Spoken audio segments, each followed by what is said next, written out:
loved him, right? And when Tupac represented with that nigga loving him on Practice Looking Hard, nigga, I'm like, this nigga right here, he know what the fuck is going down.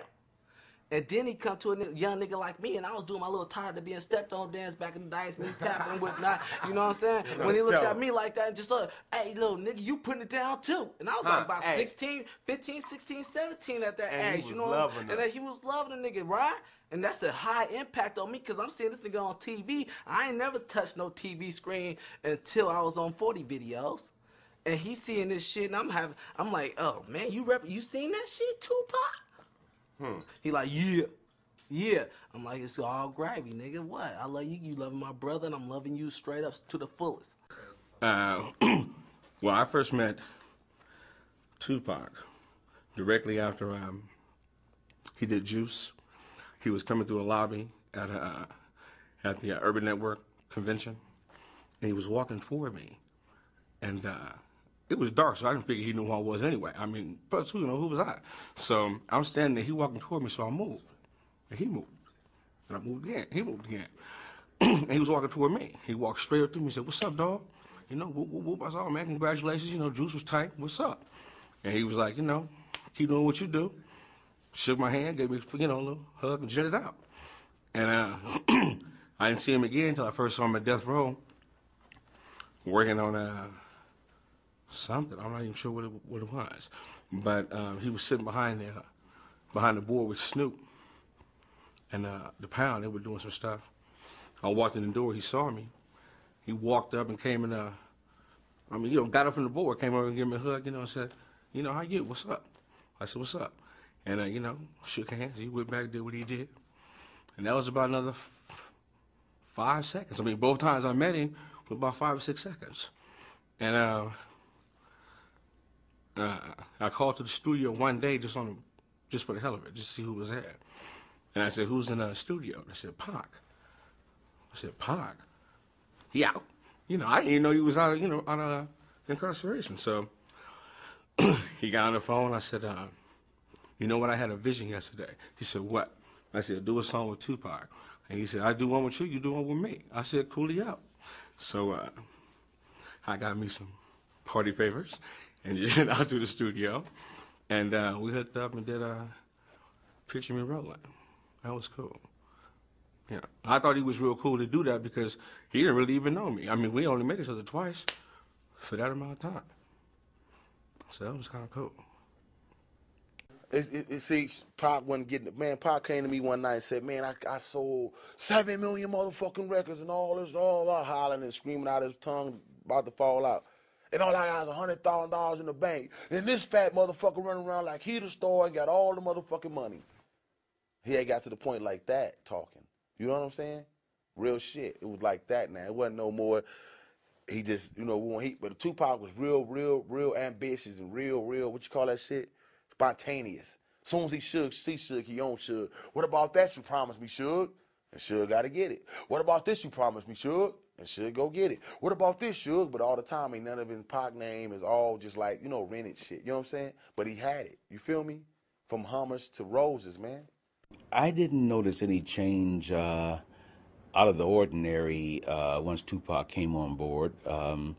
I think that any thing that did take place was no more than the professional jealousies that you would have in any label, whether it be between Tupac and whomever, or you know, Streisand and Celine Dion. I mean, no difference. You know, it was. And I think that a lot of the younger kids really fed off of the fact that you had someone like a Tupac, you know, at the label. That would always help them creatively.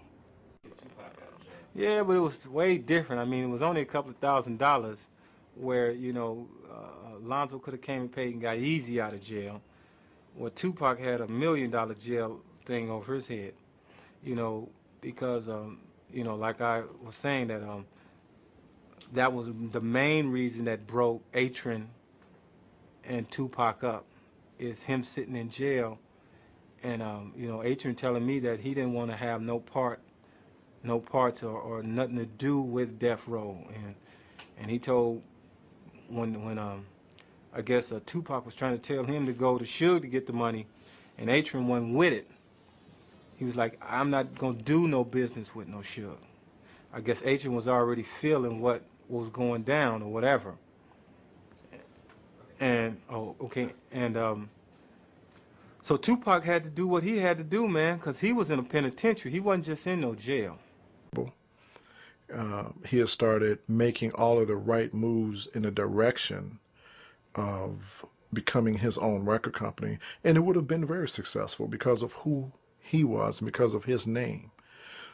So with everything that he was had planned and that he was in his mind working on, it was time to, make it happen. And as it was time to make it happen, other things were happening, like him trying to leave death row. There was a lot of rumors of a lot of things. I'm not going to say that he was unhappy, but I'm not going to say he was as happy as he once was.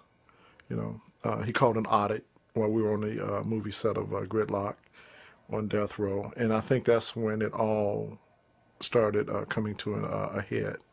It all started coming together that he was trying to find out, hey, where's my money, or why is nothing in my name?